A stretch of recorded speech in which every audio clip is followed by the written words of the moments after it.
Hello and welcome back to Maa Kali tarot Anirban YouTube channel. और मैं हूँ अनिर्बान और लेके आया हूँ आपके पर्सन के प्रेजेंट माइंडसेट। वो इस टाइम पे आपके बारे में क्या सोच रहे हैं, ये है मॉर्निंग थॉट्स। क्योंकि मुझे ऐसा लगता है कि मर्क्यूरी रिट्रोग्रेड के टाइम में आप लोग इमोशनली बहुत इंटेंगल्ड होते हो। तो ये रीडिंग अगर आप देखोगे तो थोड़ा बहुत क्लैरिटी आपको आ जाएगा। इंट्यूटिवली देखिए, ओपन माइंड से देखिए, ये आपकी कोई प्रेडिक्शन नहीं है, ये आपके एक एडवाइस है। तो इस रीडिंग को एज अ सजेशंस देखिए, चाहे आप किसी भी धर्म के अंदर क्यों ना हो, आप ये रीडिंग को देख सकते हो। सोल का कोई स्पेसिफिक जेंडर, स्पेसिफिक रिलीजन नहीं होता है। सोल सोल होता है एंड माँ काली के ऑफ कोर्स आशीर्वाद है ही। तो चाहे आप किसी भी धर्म के अंदर क्यों ना हो, माँ माँ होती है। तो आप इस रीडिंग को देख सकते हो।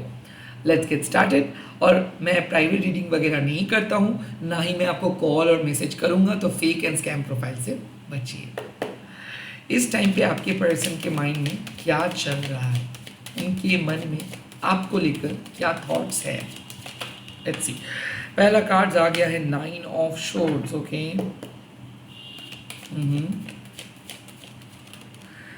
सेकंड थॉट्स है knight of swords. Okay, and the third है 5 ऑफ कप्स। मुझे ऐसा लग रहा है कि आपके पर्सन और आपके बीच में इमोशनल प्रॉब्लम्स है। कुछ बात नहीं कह पाए हैं या फिर बात नहीं हुआ है, इसीलिए वो पूरे रात सो नहीं पाए हैं। मुझे ऐसा लगता है कि उनकी इनर गिल्ट उनको बार बार कह रहा है कि एक बार बस आपके पास वो आए और आपको वो समझाए। बट द थिंग इज, मुझे ऐसा लगता है कि आपके पर्सन इस टाइम पे इमोशनली आपके दर्द को फील नहीं कर पा रहे। उनको सिर्फ उनके लाइफ स्टाइल को लेके मतलब है। वो बहुत बिजी है, वो इधर उधर घूम रहा है, वो अपने इमोशंस के प्रति फोकस नहीं कर रहे हैं। उनको अपने लाइफ को आगे लेके जाना है, बट वो एक चीज़ नहीं नोटिस कर रहे कि वो खुश नहीं है, उनका जीवन ऐसा नहीं है। तो मुझे ऐसा लगता है कि वो आपके बिना बहुत सूना फील कर रहे हैं। उनको ऐसा लगता है कि उनके घर आने का कोई मन नहीं है, उनको किसी के साथ बात करने का कोई मन नहीं है। But at the same time the knight of swords ये लोग दिखाते हैं as if they are doing good. मतलब मुझे ऐसा लगता है कि आपके पर्सन बहुत अच्छे तरीके से बात करते हैं। सो ये अपने बातों के जाल में किसी को भी फंसा सकता है and they are very quick. मतलब ये क्या कर रहे हैं, कब कर रहे हैं, क्या करेंगे, ये किसी को पता नहीं है, इन लोगों को खुद पता नहीं है। तो मुझे ऐसा लग रहा है कि आपके पर्सन बहुत अनप्रेडिक्टेबली बिहेव कर रहे हैं। वो कभी आपके बारे में बहुत ज़्यादा सोचे, उस टाइम पे आप शायद उनका सपना देख सकते हो, आप उनके बारे में बहुत ज़्यादा गहरे सोच में आ सकते हो। देन एंड देयर वो अपना माइंड को फ्लिप कर रहे, शिफ्ट कर रहे और अपना काम में फोकस कर रहे। और मुझे ऐसा लगता है कि जब भी आपका याद आ रहा है ना, वो सिर्फ एक बंद बुक की तरह उसको बंद कर दे रहे हैं।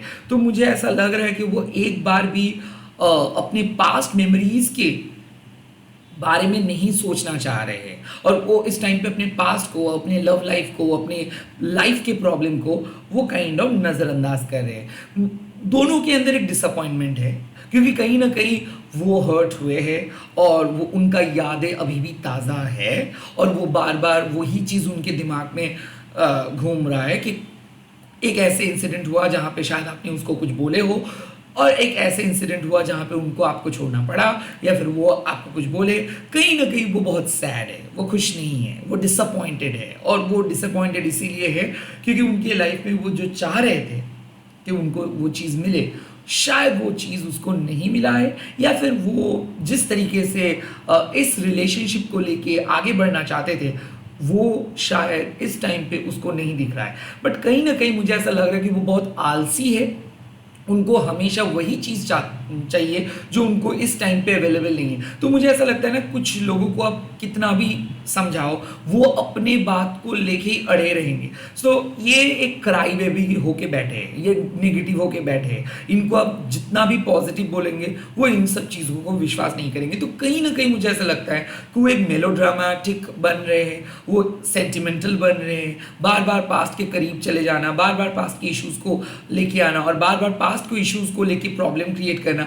आई डोंट थिंक ये कोई मैच्योरिस्ट एक कोई भी ये एक मैच्योर अप्रोच है.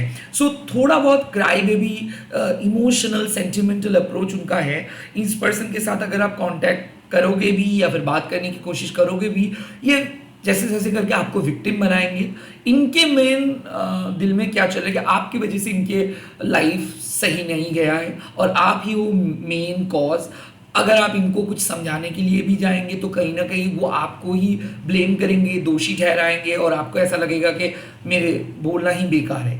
तो मुझे ऐसा लगता है कि ये खुद हील होना चाहते हैं बट बहुत टाइम ले रहे हैं, इसीलिए किसी के साथ बात नहीं कर रहे हैं. ये सिर्फ अपने गम में बिजी है. लाइक सामने वाले पर्सन का भी एक लाइफ है, सामने वाले पर्सन का भी एक एक्सपेक्टेशंस है, सामने वाले पर्सन भी एक इंसान है. वो ये चीज़ नहीं देख रहे. इनके गम बहुत ज़्यादा है, इनके फैमिली इनको बहुत बुरी तरीके से ट्रीट किया है, इनके लाइफ इनके पास बहुत ख़राब है. वेल दैट चैप्टर आपको बहुत दिन से पता है बट उस चैप्टर को इरेज करने के लिए आपके पर्सन को तो आगे आना है, राइट. वो आप उसको तो मदद चाहिए, राइट. मुझे ऐसा लगता है कि आपके पर्सन को ना एक थेरेपिस्ट को नहीं, एक दोस्त की ज़रूरत है. और अगर वो आपको एज अ लवर या फिर as a crush, as a partner ना देख के जस्ट एज अ फ्रेंड वो आपको ट्रीट करेंगे और वो अपने मन का बात कह देंगे एक एक बात, तो ये चीज़ें सॉल्व हो सकता है. बट वो ऐसा करने के लिए रेडी बिल्कुल नहीं है क्योंकि उनको लग रहा है कि उनके दर्द किसी ने नहीं सहा है और कहीं ना कहीं उनके दर्द को किसी को समझ में नहीं आएगा. मुझे ऐसा लगता है कि ये पर्सन अपने दर्द को लेके इतना ज़्यादा काइंड ऑफ इतना एक गंभीर स्थिति में है कि ये किसी के बात सुनने के लिए रेडी नहीं है, किसी के बारे में ये सोच नहीं रहे. ये कंस्टेंटली रो रहे हैं या फिर काम करते जा रहे हैं, अंदर ही अंदर रो रहे हैं. इनको सिर्फ अपने पास्ट, अपने लाइफ, अपने गम, ये सबसे मतलब है. सामने वाले पर्सन क्या सोच रहे हैं, क्या कर रहे हैं, इनको ये सब फर्क नहीं पड़ रहा है. लेट्स सी आपके पर्सन के नेक्स्ट एक्शंस क्या हो सकता है. आपके पर्सन ये स्थिति से कैसे आगे बढ़ेंगे. आपके पर्सन के नेक्स्ट एक्शन, पहला नेक्स्ट एक्शन का कार्ड है 6 of wands. That's great. Okay, let's see 3 of wands. Okay, that is awesome. And 4 of shorts. मुझे ऐसा लग रहा है कि ये पर्सन थोड़ा सा वक्त लेंगे. जैसे जैसे दिन बीतता जाएगा वैसे वैसे ये पर्सन अपने एनर्जी पे वापस आएंगे. मुझे ऐसा लग रहा है ना कल रात में कुछ ऐसे कन्वर्सेशंस आप दोनों के बीच में हुआ या फिर कुछ ऐसे टॉपिक उनके पास्ट को लेके उनके जहन में आए जो इनको ना काइंड ऑफ जो इनको बहुत सैड फील करवाया है. सुबह उठ के ही मुझे ऐसा लग रहा है कि ये पर्सन कुछ ऐसे काम करेंगे जिससे इनको अच्छा लगे. सो जो काम करना इसको बहुत अच्छा लगता है, जो काम इनका पैशन है, जो इनके इमोशंस है, आई थिंक वो अपने लाइफ में मैं पहले ही बोला था कि ये बहुत जल्दबाजी करते हैं और ये बहुत फास्ट है. तो मुझे ऐसा लग रहा है कि ये पर्सन जो नेक्स्ट स्टेप लेने वाले हैं वो है कि इनके करियर, इनके परिवार, इनकी सक्सेस, ये इस चीज़ को, इनके गोल्स को अचीव करने के लिए ये स्टेप लेंगे. और 6 ऑफ wands का मतलब क्या है, जहाँ पे इनको विक्ट्री मिलेगा. सो ऐसा हो सकता है कि इनके साथ आपका जो तालमेल था वो सही नहीं था बिकॉज इनको लग रहा था कि आपके अंदर वो खास बात नहीं है या फिर इनके खुद के अंदर वो खास बात नहीं है. सो मुझे ऐसा लगता है कि ये अपने अंदर के जो इनर वैल्यू है उसको डिस्कवर कर रहे हैं. उसके बाद 3 ऑफ wands मतलब प्लान कर रहे हैं. जैसे कि मैं पहले बोल रहा था कि अगर आप रोते रहोगे सो आपको आजकल के ज़माने में एक से बढ़कर गाना मिल जाएगा, फिल्म मिल जाएगा, चीज़ें मिल जाएगा जिसको फॉलो करते हुए आप पूरे दिन रो सकते हो. बट कोई आपको हंसा नहीं सकता है, कोई आपको पॉजिटिविटी नहीं दे सकता है जब तक ना आप खुद वो स्टेप ले रहे हो. तो मुझे ऐसा लगता है कि ये बाहर जाने के लिए सोचेंगे, कहीं ना कहीं ये ब्रेक लेने के लिए सोचेंगे, कहीं ना कहीं ये प्लानिंग करेंगे. उस प्लानिंग में शायद आप भी इन्वॉल्व हो सकते हो. मुझे ऐसा लगता है कि ये अब पॉजिटिव होंगे, ये अपने बैड हैबिट्स को छोड़ देंगे, ये अपने ओवर थिंकिंग के नेचर्स को छोड़ देंगे, शॉर्ट टेम्परमेंट को छोड़ देंगे. काइंड ऑफ मुझे ऐसा लगता है कि ये खुद को प्रिपेयर करेंगे कुछ और बढ़िया तरीके से कुछ काम को करने के लिए और बढ़िया तरीके से रिलेशनशिप को आगे लेके जाने के लिए. द 4 ऑफ शॉर्ट्स मीन्स कहीं ना कहीं ये आपके साथ बात करेंगे, कहीं ना कहीं आप दोनों के एनर्जी रिकवर होगा. मुझे ऐसा लग रहा है कि आप दोनों की बातों में जो इमोशनल ट्रॉमा क्रिएट हुआ है, अब आप दोनों ही इस ट्रॉमे से दोनों बाहर आ रहे हो। द फोर ऑफ शोर्ट्स का मतलब है कि ट्रॉमा से बाहर आना, मेंटल हेल्थ का रिकवरी, हार्ट ब्रेक के बाद फाइनली कुछ नए एहसास। तो मुझे ऐसा लग रहा है कि अब आप दोनों काइंड ऑफ बात करोगे उन सब चीज़ों के लिए जिनके कारण झगड़ा हुआ है। फोर ऑफ शोर्ट्स मतलब ये अपना गलती मानेंगे या आपके साथ डिस्कस करेंगे कुछ ऐसे हिडन चीज़ें जो इनको पसंद नहीं आए और फ्यूचर में जो आपको शायद नहीं करना चाहिए, जो ये खुद भी नहीं करेंगे। फोर ऑफ शोर्ट्स का एक और भी पहलू है कि शायद ये बहुत हार्ड वर्क कर रहे हैं, शायद आप दोनों मिल नहीं पाए हो because of job. I think आप दोनों बैठ के बात करेंगे कि इस वीकेंड में कहाँ जा सकते हो, इस वीकेंड में कहाँ मिल सकते हो, इस वीकेंड में कैसे प्लान कर सकते हो। मुझे ऐसा लग रहा है कि आपके पर्सन वीकेंड प्लान करना चाहते हैं। आपके पर्सन आपके साथ एक डेट फिक्स करेंगे जहाँ पे आप लोग कहीं पे जाओगे, नाइट स्टे करोगे। हो सकता है कि वो आपके घर में आ सकता है, आप उनके घर में आ सकते हो। फोर ऑफ शोर्ट्स का मतलब ये भी है कि काइंड ऑफ वीकेंड में आप लोग मिल रहे हो for a limited period of time. अगर आप एक ऐसे पर्सन के साथ डील कर रहे हो जिनका एक अलग फैमिली है, तो अपने फैमिली को कुछ दिन के लिए काइंड ऑफ कुछ ना बता के काइंड ऑफ आपके साथ बात करेंगे, या फिर ऐसा है कि वो अपनी रिस्पॉन्सिबिलिटी से छुट्टी लेके आपके साथ बात करेंगे। अगर ये मैरिड पर्सन है तो कहीं ना कहीं ये अपने दिन के अंदर 4-5 घंटे के लिए वो आपके साथ मिलने के लिए आ सकते हैं और आप लोग सेलिब्रेट करोगे, आप लोग एक दूसरे से बात करोगे, आप लोग अपने इशू को रिजॉल्व करोगे। मुझे ऐसा लग रहा है कि अब जो लड़ाई चल रहा था, अब जो इमोशनल ट्रॉमा चल रहा था पिछले कुछ महीनों से, अब वो खत्म होने का वक्त आ चुका है और आज उनके मन में यही है कि इस बार इस चीज़ को लेके उनको बात करनी है, इस चीज़ को एक क्लोजर डालना है, क्योंकि उनको क्लोजर चाहिए, उनको आपसे आंसर चाहिए और वो आंसर्स देने के लिए रेडी है। पहले ऐसा हो रहा है कि वो उनके साथ आपका मुलाकात का कोई टाइम नहीं मिल रहा था उनका, कहीं ना वो मुलाकात करना चाहते थे, वो आपके साथ मिलना चाहते थे, बट उनके पास कोई टाइम नहीं था। अब उनके पास टाइम आ रहा है, वो बैठ के डिस्कस करेंगे और आप दोनों काइंड ऑफ अपने हिडन इश्यूज को लेके डिस्कस करोगे और आई थिंक उसमें सॉल्यूशंस बाहर निकल के आएगा। लेट्स से इस टाइम पे आप दोनों के लिए क्या एडवाइस यूनिवर्स दे रहे हैं। इस टाइम पे आप दोनों के लिए यूनिवर्स की एडवाइस क्या है। The first advice, night of pentacles. Let's see और क्या message. The second advice you got 10 of wands। Okay, और क्या मैसेज।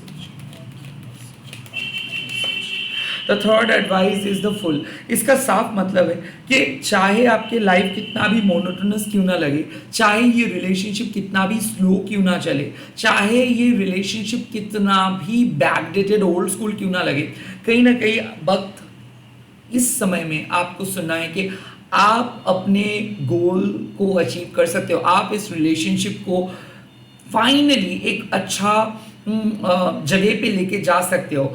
आई नो कि आपको बहुत तकलीफें झेलना पड़ रहा है, आप वन साइडेडली इस रिलेशनशिप को कैरी कर रहे हो, बट यहाँ पे एडवाइस है कि आपको अकेले ये बोझ को उठाना नहीं पड़ेगा, क्योंकि आप दोनों के लिए एक बहुत बढ़िया न्यू बिगिनिंग आ रहा है।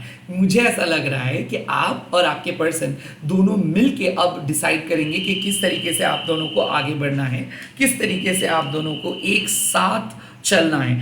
तो एक बहुत बढ़िया तरीके का सरप्राइज आपके लिए वेट कर रहे हैं। यूनिवर्स आपको बोल रहे कि आपको ऐसा लग रहा है कि उनके तरफ से कोई भी फीलिंग्स नहीं है। इस टाइम पे रिलेशनशिप वन साइडेड आपको फील हो सकता है, इस टाइम पे रिलेशनशिप आपको ऐसा फील हो सकता है कि आप अकेले ही एफर्ट्स डाल रहे हो, उनकी तरफ से कोई एफर्ट्स नहीं आ रहे हैं। आई थिंक फाइनली ये जो खराब फेज है, ये जो टफ फेज है, ये जो डिफिकल्ट फेज है, ये खत्म हो रहा है।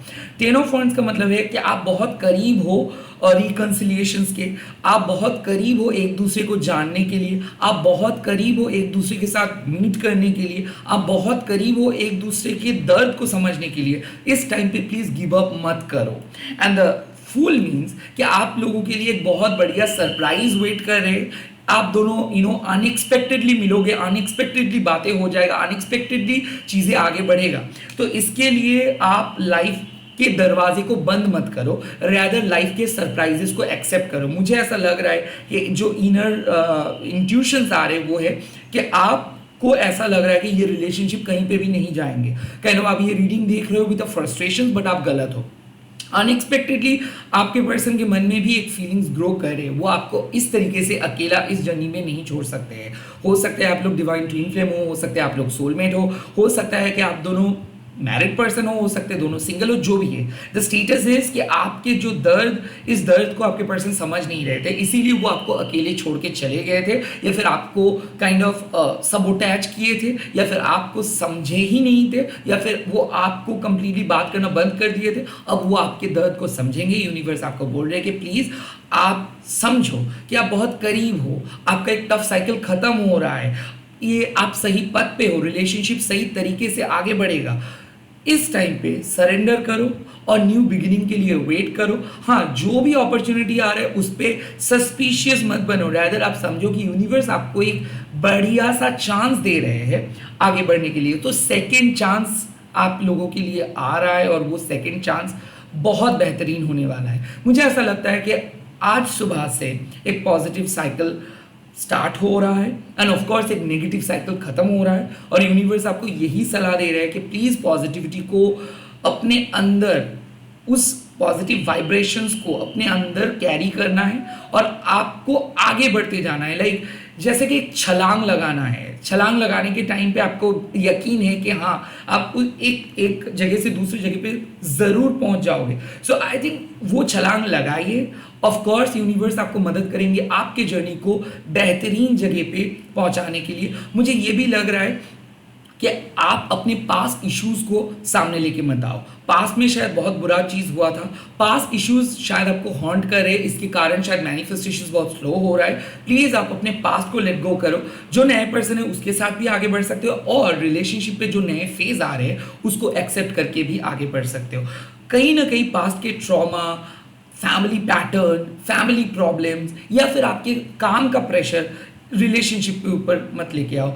रिलेशनशिप फाइनली एक बहुत बढ़िया शेप ले रहे हैं। इस टाइम पे न्यू बिगिनिंग को एक्सेप्ट करना है और नए तरीके से रिलेशनशिप को शुरुआत करनी है। सो एक नई शुरुआत होगा और डेफिनेटली ये शुरुआत परमानेंट होगा। सो परमानेंट रियूनियन मुझे लगता है, या फिर परमानेंट रिकंसिलिएशन, शादी के लिए भी ये all of a sudden unexpectedly proposal लेके आ सकता है। और मुझे ये भी लग रहा है कि अगर आप दोनों बहुत दिन से सेपरेटेड हो और मैरिड पर्सन हो तो ये खुद को और रोक नहीं सकता है, ये खुद को फैमिली के एक्सक्यूज और नहीं दे सकता है। ये आपके साथ अकेले आके मिल रहे हैं और ये आपका साथ देंगे और ये लाइफ लॉन्ग साथ रहेगा।